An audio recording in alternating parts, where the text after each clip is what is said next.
reaction to the horror in the sky over Cape Kennedy. Tonight in Eyewitness News, our team coverage reporters have the horrified reaction of Baltimoreans to the loss of Challenger. You will share the grief of a mother and father at the loss of their daughter. We will start piecing together what happened to Challenger. Health specialist Ann Kellen and our staff psychologist Jim McGee give you tips on ways to cope with the horror of the explosion. We'll begin our team coverage of this tragedy next on Eyewitness News. Frying up sausage takes me back to when I was a young'un, standing on tiptoe so's I could see my granddaddy fry up sausage. He made it fresh here on the farm. Bob Evans tastes the way I remember Granddad's tasting. I guess it's 'cause it's so fresh and full of those lean, tasty hams and tenderloins. Maybe the folks who make Bob Evans remember how good their granddaddy's sausage tasted. Now Bob Evans has smoked sausage, too. Olden days of glimpses. Channel 13, along with the Baltimore Center for Performing Arts, invite you to join us for an exclusive evening with the legendary Ella Fitzgerald on Thursday, February 6th at the Morris Mechanic Theater. What a rare opportunity to see this great lady right here in Baltimore. Proceeds for the gala will benefit young, aspiring artists at the U.B. Blake Museum and Cultural Center. Seating is limited, so make your reservation right away. Call 625-1400. It's sensational. It's spectacular. It's Levitt's Super Sale. Everything's on sale at Levitt's, and it's going on now. Arnold Schwarzenegger, tonight at 11:30.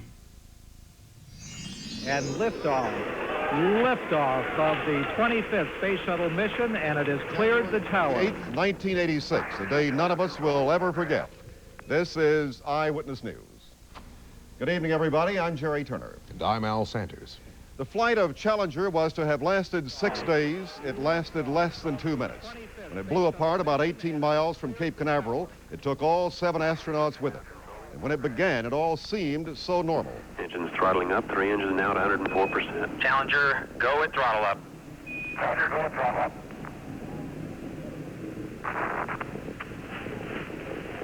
1 minute, 15 seconds. Velocity 2,900 feet per second. Altitude 9 nautical miles. Downrange distance 7 nautical miles. That was the end of Challenger. A search of the area produced nothing but debris, and late this afternoon, NASA almost conceded that the 7 aboard the spacecraft had died in the explosion of the shuttle, a shuttle flight which had been dubbed the School Teacher Special. There is, of course, no way to measure the sadness felt by Americans everywhere. We have team coverage of reaction to this tragedy from Craig Jahelka reporting from Johns Hopkins University, which is directly involved in the space program, and first from Richard Scher, who was in a variety of places shortly after the accident. The news of the tragic crash in space moved very quickly through the Baltimore area, and people at lunchtime stopped, did whatever they could to get to a television set to see what had happened. Shoppers at Caldor on York Road were stunned, and over again the explosion was shown at regular speed, then at slow motion, and people talked about the U.S. space program. I've always been against having a space shuttle. I think it's a waste of time. I don't think it's necessary. And lately, I've been having more problems than anything good out of it, so I think I should stop doing it. At the Golden Arm restaurant, this was indeed a very quiet lunchtime. No one seemed to be talking. The only sounds you could hear came from the television sets. Wanda Laird and Betsy Mealy had come for lunch, but there wasn't much of an appetite. I have so much empathy for this situation, so much sadness for what was they hoped would be a joyous occasion. I think it's very sad, a very sad thing, you know, and I have a lot of sympathy for the family of, you know, space shuttle people.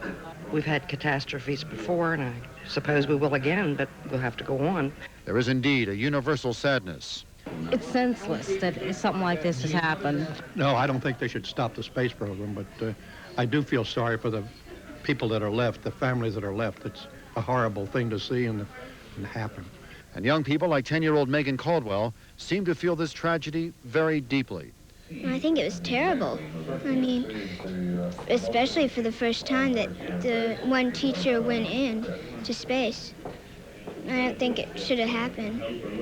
It was pretty shocking. They are images on a television screen that Marylanders will not soon forget. I feel sorry for the person, and it's a shame that the children and the teacher had to watch it. Richard Scher, Channel 13, Eyewitness News. Those tragic images are perhaps nowhere more on the minds of Americans than here at Johns Hopkins University. This is Craig Jehelka on a college campus directly involved with the NASA Space Shuttle program. It is the Hopkins Astrophysics Department that designed a $15 million ultraviolet telescope scheduled to fly on the shuttle's next mission. The project, headed for 8 years by Dr. Arthur Davidson, a man deeply committed to space exploration. But now, for all those here, their work seems momentarily unimportant. We're all very shocked. It's a terrible tragedy. It's been a big surprise, of course. We were not prepared for anything like this to happen. Across campus, Hopkins had planned a big celebration. Students were to sign their names to sheets that would be put on microfiche and carried into orbit with the Hopkins telescope. But the band and the ceremony are now canceled. I don't know really what to say. You know, it's kind of ironic that happened. It reminds you of something that we knew but have been ignoring, that there is an element of danger in all of these spaceflight programs. It's something we don't live with every day. We don't worry about it. We don't think about it. We're not afraid. And we do everything we can, of course, to ensure that nothing like this will ever happen. And yet, apparently, our efforts are not always entirely successful. There is one other thing that we all too often forget, and that is the heroism of United States astronauts, men and women who risk everything to further man's knowledge of the heavens. And on this tragic day, perhaps it's fitting to recall the space program's most momentous moment. It was 16 years ago when the first man to set foot on the moon, Neil Armstrong, an American, spoke to the world. It's one small step for man, one giant leap for mankind. Craig Jehelka, Channel 13, Eyewitness News. Well, what could have gone wrong? We really don't know. There are thousands, literally hundreds of thousands of things that could have gone wrong. And it's probably a tribute to the engineers that they haven't gone wrong before. I'm sure we've all seen the familiar stance of the shuttle on the pad. It goes up in a vertical position. As it goes off the pad, the roll program takes it actually upside down like that. And the best we can figure from looking at what we'll call a still frame of the pictures this morning, the explosion appeared. The first flame we seemed to see came from right in there. You can see it on your picture there. That's a stop version of the explosion as it began, and you can see it happened almost underneath the nose section of the shuttle itself. So anyway, we'll be examining that, I'm sure, and those frames of film. Apparently, the first flame we saw happened right there. So we'll be examining that for months to come, and how knows long. Much longer, probably. We've heard questions about did they have ejection seats in the shuttle? No, they didn't. There was no escape mechanism. My understanding is that there was an escape mechanism built into some of the earlier shuttles, but in the later systems, there was not an escape mechanism, at least at that point. They could land somewhere at an alternate landing field, but no way to get out. The feeling is that the explosion was so immense that they couldn't have gotten out anyway. Yeah, and it helps to remember, too, there were 7 people. 7 people confined essentially from this nose section forward, because the rest of this is all cargo. Yeah, right. Exactly. So there wasn't room for an ejection seat system. They had modified a couple to try to make it. They never had to use it, but this did not have one. All right. The 7 who died in the fireball that destroyed the shuttle were a cross-section of America. Even though it was the first flight for some, no nerves were present at their pre-flight breakfast this morning at Cape Kennedy. Christa McAuliffe, a New Hampshire school teacher. Gregory Jarvis, a load control expert. It was to have been their first flight. The veterans included Mission Commander Dick Scobie, Dr. Ronald McNair, Ellison Onizuka, and Judy Resnick. Michael Smith, the pilot, was on his first space mission. This was to be the day the average American took a giant leap into space. This was to be the start of NASA's effort to excite a new generation with space exploration. This is why interest in this particular shuttle mission was so high, and the horror of this day so great. A horror that was reflected on the faces of Christa McAuliffe's family, students, and just average Americans. At one point, 11,000 teachers wanted the seat Christa McAuliffe earned on NASA's Space Shuttle Mission 51L. Baltimore's Kenwood High School science teacher Kathy Beers made it to the final 10 to be selected for the flight. She would come close, but not close enough. Christa McAuliffe was selected. 12 days ago, Kathy Beers had some parting words for the teacher from New Hampshire who'd won her passport to space. I have no regrets and no envy. All I just say to Christa to have a safe, happy flight. Christa McAuliffe brought a little excitement back into the routine business of shuttle missions. And while many around the nation, including her family at the Cape in Florida, watched an apparent flawless liftoff, tragedy struck. 1 minute, 15 seconds. The horror of it all was unmistakably worn on the faces of those who loved Christa McAuliffe, from her family to the students who knew her and pulled so hard for this mission. I felt as if my whole body blew up inside when I saw that. And I can just never be as shocked as I am now. 1 block from NASA's Goddard Space Flight Center, a former student of Christa McAuliffe stood almost immobile. She remembered the lady from New Hampshire who taught her at Thomas Johnson Junior High in Lanham, Maryland, almost 8 years ago. She made learning easier and fun, because I had a current event, and she made that more like fun than it was work. She was really a nice lady. I was tore up. I was crying because she was unbelievable. She treated everyone the same. She was lovable. There is, of course, no way to measure the grief left in the wake of the tragedy, but certainly nowhere was it felt more keenly than in the town of Concord, New Hampshire. That's Christa McAuliffe's hometown, where she taught school, where the entire town of 32,000 watched along with her students. Nearly everybody in the town was watching on TV as the disaster unfolded, and as you saw just a moment ago, a minute and a half after her students cheered at liftoff, they were crying at the explosion and the obvious death of their teacher, who had won the hearts and imagination of the country. It was said of Christa McAuliffe she could ignite the imagination. Her enthusiasm for life was not missed by her students. Rather, it remained with them and will forever. She was explaining, like, the assembly line process, and she went into this story about when she used to package Twinkies on the assembly line. And, I mean, I just laughed so hard, but I'm not going to forget it. She's a sort of a risk taker. She does the unusual, the way she runs a class, and she's not afraid of things. She lives life. She's not afraid of it.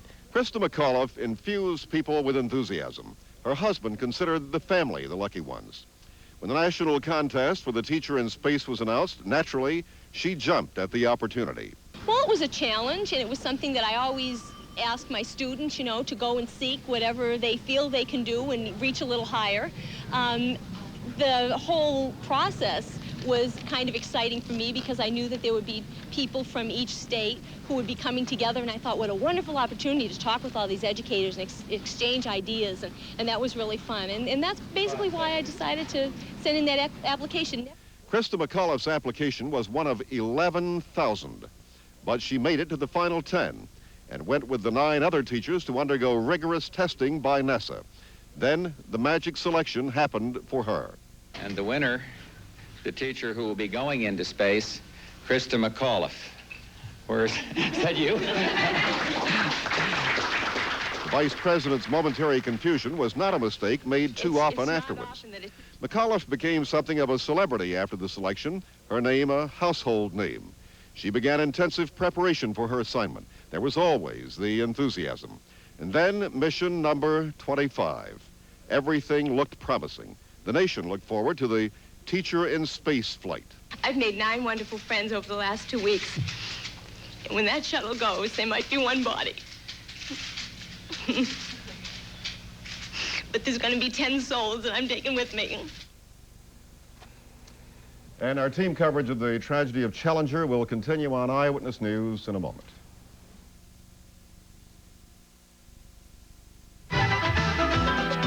Saturday nights alive again, because your favorite dance show's back, Baltimore.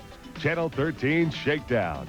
Each Saturday night at 11:30, move to the groove of today's hottest chart busters. Plus, you'll catch your favorite Baltimore bands, go to your favorite Baltimore hotspots, and see your favorite Baltimore dancers. The beat's too hot to stop. Shakedown, premiering Saturday night, February 1st at 11:30 on WJZ-TV, Channel 13. Now stretch at 1, 2, 3. When I'm watching my weight, I exercise and count calories. So I eat only Light Line brand processed cheese product. No other diet cheese is lower in calories. Lightline has half the calories of processed American cheese and says so. If a diet cheese product doesn't say half the calories, it could have more. So don't fall for the trap of diet cheeses with too many calories. When calories count, count on Lightline. Only Westminster Motors has America's best selection of Chevrolets, Oldsmobiles, and Cadillacs with 7.9% GMAC financing. Nobody has a better selection. Nobody ever will. Like brand new Chevy Celebrities for only $74.95 with 7.9% financing. 86 Olds Cutlass Supremes and Sierras also have 7.9% financing. So do most Cadillacs in our inventory, including the San Moritz. See for yourself at Westminster Motors, Route 140 and Center Street, Westminster.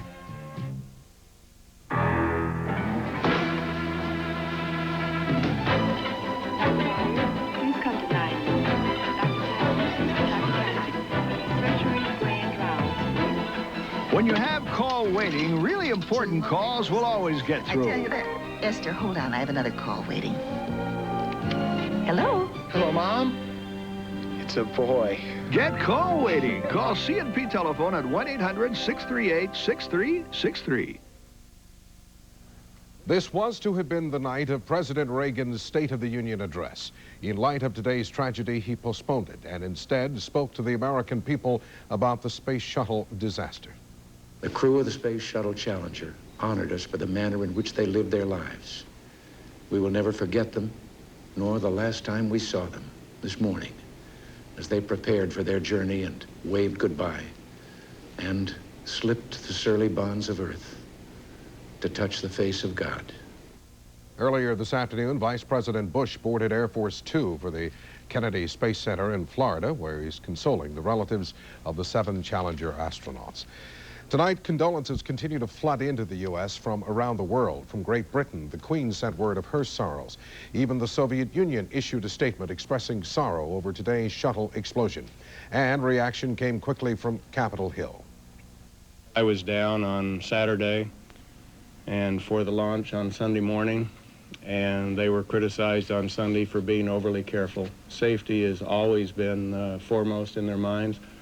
Man tries many things, and we advance as a whole human race because we succeed most of the time.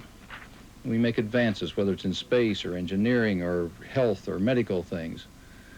Sometimes, though, we aren't perfect. And then there's a tragedy that brings us back to our own human frailties. John Glenn was, of course, the first U.S. astronaut in orbit.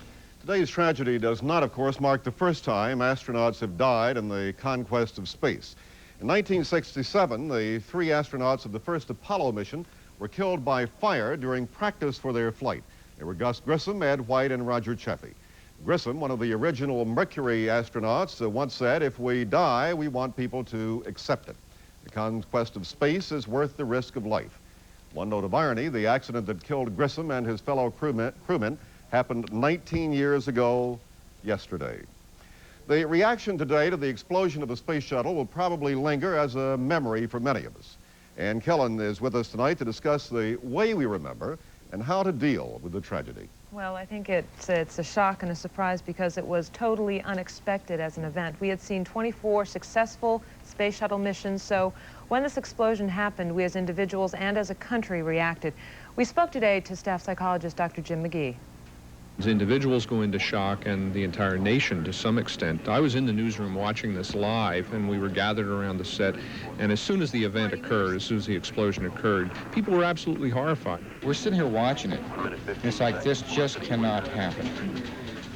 And as NASA was changing cameras, we're looking for the orbiter. Did it disengage?